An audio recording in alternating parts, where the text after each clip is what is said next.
ओम शांति। 12 अक्टूबर 2025। आज का पुरुषार्थ। आज मीठे बाबा ने हम बच्चों से कहा कि बाप को प्रत्यक्ष करने से पहले बच्चों को स्वयं को बाप समान, संपन्न और संपूर्ण प्रत्यक्ष करना होगा।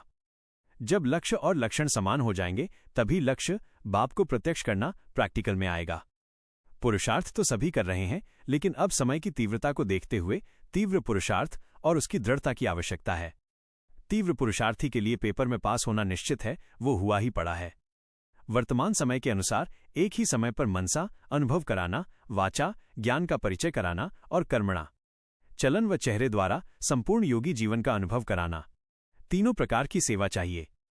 सबसे सहज सेवा का साधन है श्रेष्ठ वृत्ति द्वारा शक्तिशाली वाइब्रेशन बनाना और वाइब्रेशन द्वारा वायुमंडल बनाना। वृत्ति सबसे तेज साधन है जो साइंस की रॉकेट से भी तेज जाती है। वायुमंडल का अनुभव दिल में छप जाता है और ये कभी भूलता नहीं। वृत्ति रूहानी और शक्तिशाली तब होगी जब दिल में किसी के प्रति भी उल्टी, व्यर्थ या निगेटिव वृत्ति का वाइब्रेशन नहीं होगा। निगेटिव वृत्ति किचड़ा है जिससे शुभ वृत्ति से सेवा नहीं हो सकती। हर ब्राह्मण आत्मा का ऑक्यूपेशन विश्व कल्याणकारी है। कल्याणकारी बनने के लिए मन में कोई भी खराबी नहीं रखनी है। किसी के रंग को समझना अच्छा है, नॉलेजफुल बनना, पर उसे दिल या मन में बिठाना नहीं है। सबसे सहज पुरुषार्थ का होमवर्क यह है कि किसी से भी संपर्क में आओ तो दुआ दो और दुआ लो। यदि कोई बद्दुआ भी देता है तो भी निगेटिव को पॉजिटिव में चेंज करने का कोर्स स्वयं को कराना है। दिल में खराब चीज बद्दुआ व्यर्थ संकल्प को संभाल कर नहीं रखना है, क्योंकि दिल बाप दादा का तख्त है। सर्व सिद्धियां प्राप्त करने के लिए मन की एकाग्रता को बढ़ाना आवश्यक है। इसके लिए दिन में 5 मिनट की मन की एक्सरसाइज ड्रिल करो। 5 स्वरूप अभ्यास ड्रिल। ये ड्रिल मन को सदा खुश, उमंग, उत्साह में रखेगी और उड़ती कला का अनुभव कराएगी।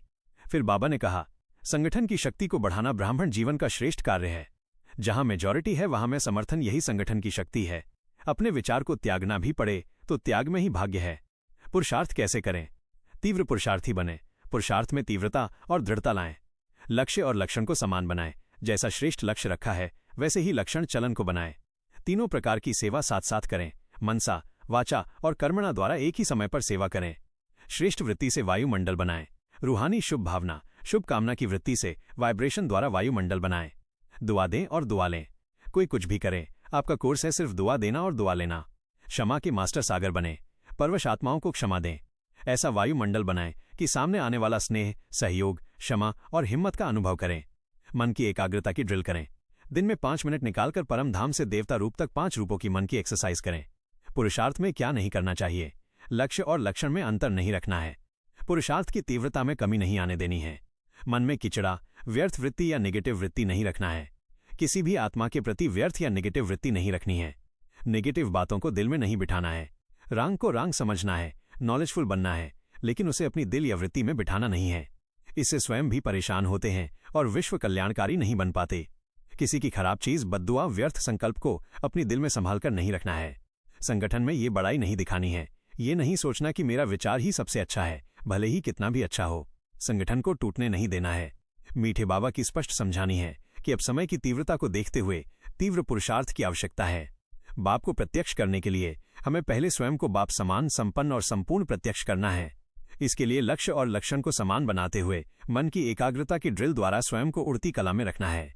हमारा मुख्य साधन है श्रेष्ठ वृत्ति, शुभ भावना द्वारा शक्तिशाली वायुमंडल बनाना। हर संपर्क में केवल दुआ दें और दुआ लें। अपने दिल को किचड़े, व्यर्थ संकल्प, नेगेटिव वृत्ति से सदा मुक्त रखें। तीव्र पुरुषार्थ का अर्थ है कि मनसा, वाचा और कर्मणा तीनों सेवाओं को एक साथ करना, संगठन में त्याग की भावना रखना और स्वयं को संपूर्ण पवित्र बनाकर विश्व कल्याणकारी बनना। तीव्र पुरुषार्थी के लिए पेपर में पास होना हुआ ही पड़ा है। ओम शांति।